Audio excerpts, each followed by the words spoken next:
Magandang araw mga suki. Ngayon gagawin naman tayo ng isang pangnegosyo recipe. Tara na, umpisa na natin ito.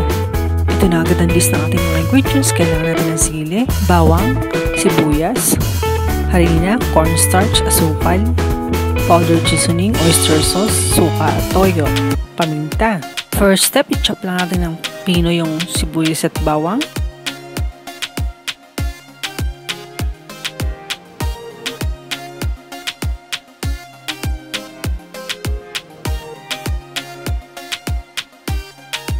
Maglalagay din tayo dito ng sili. Depende sa iyo kung gaano karami ang gusto mong ilagay. Then, lalagyan natin ng tubig yung ating harina at cornstarch.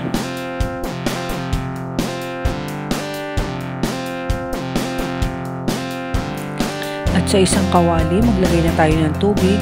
Lagyan natin yung ating sibuyas at bawang. At simulan na natin itong pakuluin.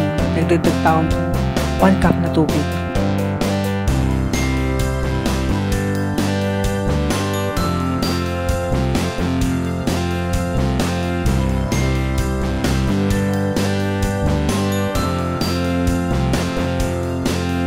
At ayan, pag kumukulo na, pwede natin ilagay yung mga pampalasa. Lagyan natin ito ng toyo, oyster sauce, asukal, konting powdered seasonings at paminta. Maglalagay din tayo ng suka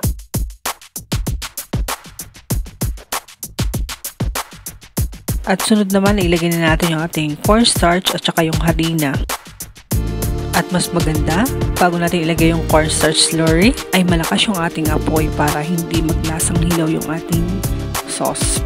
Hahaluin lamang natin to hanggang sa maluto para maiwasan magkaroon ng buo-buo yung ating sauce.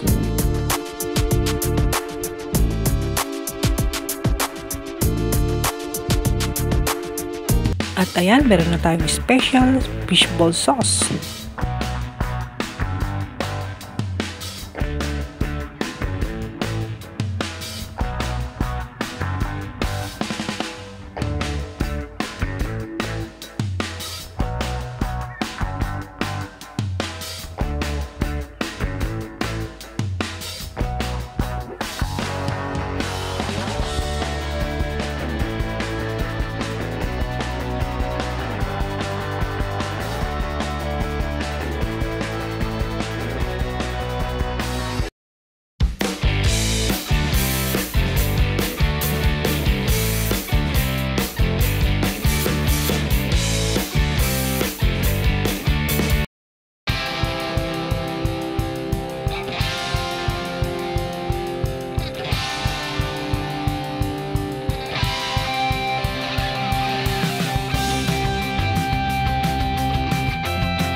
Ayan, meron tayong dalawang klase ng fishball sauce.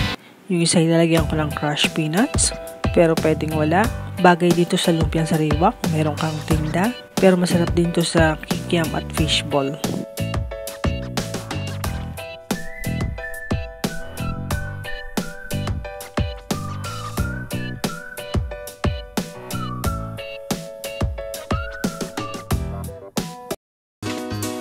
At yung isa naman ay yung original na manong fishball sauce. At kung gusto mo pa ng mga negosyo recipe, huwag mong kalimutan mag-subscribe at pakihit mo na rin ang notification bell para lagi kang ma-update sa mga negosyo recipe natin.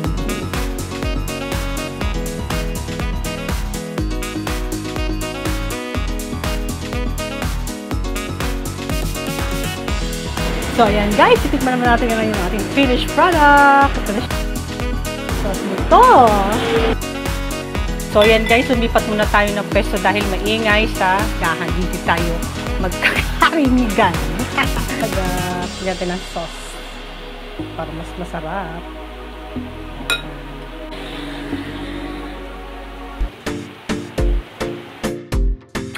Manong lasa? Sarap. So, pa lang. Pwede yung pangulam. Wow! Sabi ng mama ko, masarap daw. Totoo baka Ito nga pala yung sauce kanina. Lalagyan ko lang siya ng sibuyas. Mas gusto ko kasi yung may fresh sibuyas sa sauce.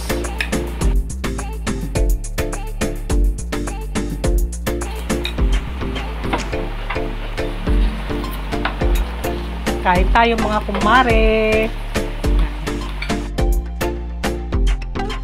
Lagyan ko rin ng spring onion. Ako naman ang kakain ito.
So hanggang dito na lang po muna episode na to. Thanks for watching at don't forget to subscribe para updated ka sa mga negosyo recipe.